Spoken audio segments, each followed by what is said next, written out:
मानव दिवस के अवसर पर आज के हमारे मुख्य अतिथि प्रोफेसर महावीर सिंह नेगी, अधिष्ठाता छात्र कल्याण गढ़वाल विश्वविद्यालय, मंच पे उपस्थित इस कार्यक्रम के अध्यक्ष प्रोफेसर राकेश सिंह कुंवर साहब, आज के हमारे निर्णायक मंडल के अतिथि एसोसिएट प्रोफेसर डॉक्टर मनीष गुंदियाल जी, डॉक्टर नजरुद्दीन सर जो हमारे राष्ट्रीय सेवा योजना के कार्यक्रम अधिकारी भी हैं, और इस कार्यक्रम के राष्ट्रीय सेवा योजना के जो मुख्य कोऑर्डिनेटर हैं प्रोफेसर राजेंद्र सिंह नेगी जी, और हमारे राष्ट्रीय सेवा योजना के एसपीओ डॉक्टर लक्ष्मण कंडारी जी, और यहाँ पर उपस्थित राष्ट्रीय सेवा योजना के समस्त स्वयंसेवक एवं मेरे प्यारे विद्यार्थियों तथा शोध छात्र एवं छात्राओं, आप सबको अंतर्राष्ट्रीय मानव दिवस की हार्दिक शुभकामनाएं, बधाई अर्पित करता हूं, और आप सब विद्यार्थियों का धन्यवाद अदा करता हूं कि आप मॉर्निंग से लेकर के अभी तक बड़े शांत स्वभाव के साथ आप यहाँ पर चिंतन और मनन जरूर कर रहे होंगे कि ये अंतर्राष्ट्रीय मानव दिवस क्यों मनाया जा रहा है। जब हम अंतर्राष्ट्रीय शब्द को यूज करते हैं तो हमारे समक्ष एक ग्लोब, एक विश्व नजर आता है। जब हमारे समक्ष मानव नजर आता है तो मानव का मायने हम अपने को इंगित करते हैं कि इस दुनिया में हम मानव हैं। जब हम अधिकारों के अंदर जाते हैं तो हमें लगता है कि जब से इस दुनिया में मानव अस्तित्व में आया होगा तब से मानव अपने अस्तित्व के लिए संघर्ष कर रहा है। इसी संदर्भ में जब हम मानव अधिकार दिवस आज मना रहे हैं तो हमारे मन मस्तिष्क में जरूर ये सवाल उत्पन्न होता है, क्या मानव को मानव अधिकार के लिए एक दिवस के रूप में मनाने के लिए क्या जरूरत पड़ी होगी आज। मानव कहता है मनुष्य इस दुनिया में सबसे उत्तम, सबसे सर्वोच्च, सबसे बड़ा बुद्धिजीवी प्राणी है। लेकिन क्या इस बुद्धिजीवी प्राणी को ही अपने अधिकारों के लिए डिमांड करनी पड़ रही है, संघर्ष करना पड़ रहा है, या अपने अधिकारों के लिए लड़ना पड़ रहा है? इसके मायने क्या हो गया? हमारा जो समाज है जिसमें मैं भी हूं, आप भी हैं, हम सब लोग हैं, हमने कैसे समाज का निर्माण किया हुआ है, ये एक चिंतन का विषय है। अनादिकाल में जब मनुष्य अस्तित्व में आ रहा था, जब राज्य अस्तित्व में आ रहा था, तो एक थिंकर्स होते हैं जॉन लॉक, वो बात करते हैं origin of the statement, right to liberty, right to life, right to property. कहीं इस मानव के लिए जीवन की स्वतंत्रता का अधिकार होना चाहिए, कहीं इस मानव के लिए संपत्ति का कुछ अधिकार होना चाहिए, और इस मानव के लिए एक स्वतंत्रता का एटमॉस्फेयर होना चाहिए। इन चीजों को लेकर के बहुत सारे विद्वानों ने अपनी किताबों में लिखा, बहुत सारे लोगों ने लिखा, लेकिन उसके बावजूद हमारे विश्व के राष्ट्रों में बहुत सारे शासन तंत्र चले, कभी धनिक तंत्र चला, कभी राजतंत्र चला, कभी कुलीन वर्ग का शासन चला।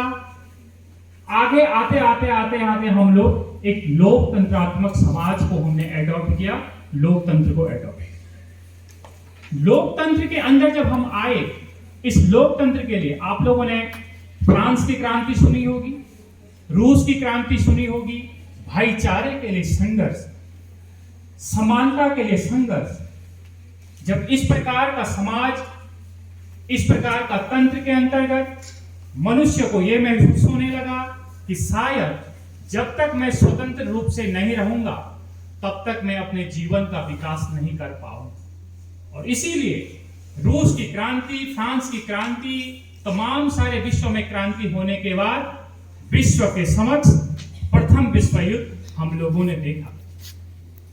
प्रथम विश्व युद्ध 14 से 18 में जब समाप्त होता है, फिर सेकेंड वर्ल्ड वॉर 1939 to 1945 का बीच हमने देखा। और ये तो जो युद्ध हुए विश्व में, जनसंहार हुआ इस विश्व युद्धों में, खून की गंगा बही इस विश्व युद्ध में, तब जाकर के कहीं जो है ये महसूस हुआ कि शायद हम कर क्या रहे हैं। हम मानव हैं जो मानव को खून की गंगा बहा रहे हैं, मानवों के ऊपर बम विस्फोट से आक्रमण हो रहा है। दुनिया ने इस चीज का महसूस किया कि क्या ये मानव इस प्रकार से मरेंगे, मानवों का कोई अधिकार नहीं है, मानवों के ऊपर ये अत्याचार इस प्रकार से हो रहा है। प्रथम और द्वितीय विश्व युद्ध के बाद 24 अक्टूबर 1945 को फिर यूएनओ स्टैब्लिश होता है, संयुक्त राष्ट्र संघ। और संयुक्त राष्ट्र संघ इसलिए स्टैब्लिश होता है कि दुनिया के राष्ट्रों के मध्य एक शांति बनाए रखने के, विश्व में एक शांतिपूर्ण माहौल बनाए रखने के। 24 अक्टूबर 1945 को जब यूएनओ बनता है, यूएनओ के संप्रभु राष्ट्र उसके मेंबर होते हैं, फिर जो है बात होती है मानव अधिकारों के लिए क्या होगा। फिर तब जाकर के फिर ह्यूमन राइट्स पे बात होती है पूरे विश्व लेवल पे। फिर 10 दिसंबर 1948 को मानव अधिकारों की सार्वभौमिक घोषणा, यूनिवर्सल डिक्लेरेशन होता है कि ये ह्यूमन राइट्स को इस प्रकार से रखा जाए। और हमारे जो हैं आर्टिकल्स उसमें तय करता है कि हम किस प्रकार से इन मानवों को बचाया जाए। वो मानव जो हम कहते हैं आज हमने अपने ऊपर तमाम प्रकार की बेड़ियां रखी हुई हैं। मैं हिंदू हूं, मैं मुस्लिम हूं, मैं सिख हूं, मैं ईसाई हूं, मैं जैन हूं, मैं बौद्ध हूं, मैं फारसी हूं, मैं हिंदू हूं, मैं ब्राह्मण हूं, मैं क्षत्रिय हूं, मैं एससी हूं, मैं एसटी हूं, मैं शूद्र हूं, मैं मुस्लिम, मैं सिया हूं, मैं सुन्नी। ये कुछ नहीं है, इनसे ऊपर केवल एक है सर्वोच्च, जो है केवल ह्यूमन, जो है केवल मानव।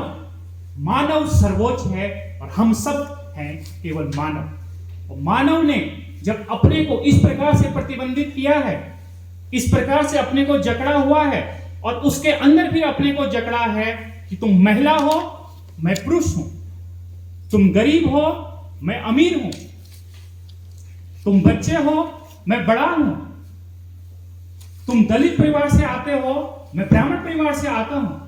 इस प्रकार का समाज का निर्माण करके आवश्यकता होती है फिर उनको एक समानता देने की, आवश्यकता होती है उनको एक स्वतंत्रता देने की। और मन और मस्तिष्क में फिर ये बात होती है कि जब हम सबका ब्लड एक है, जब हम सबका खून एक है, फिर हमने अपने को इतने सारे बंधनों में क्यों जकड़ा हुआ है।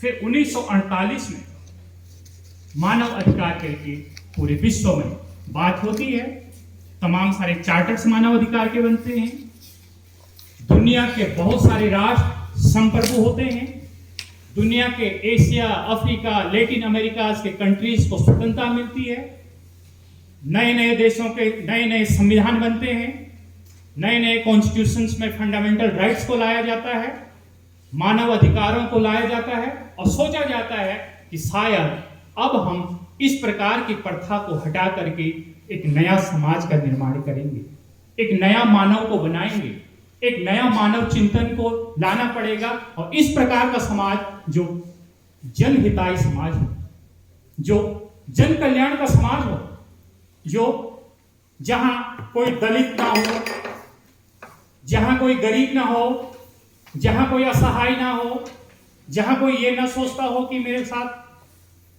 अन्याय हो रहा है, जहां कोई ये ना सोचता हो कि मेरे साथ अपमान हो रहा है, जहां कोई ये ना सोचता हो कि मेरी डिग्निटी के साथ जो है खिलवाड़ हो रहा है।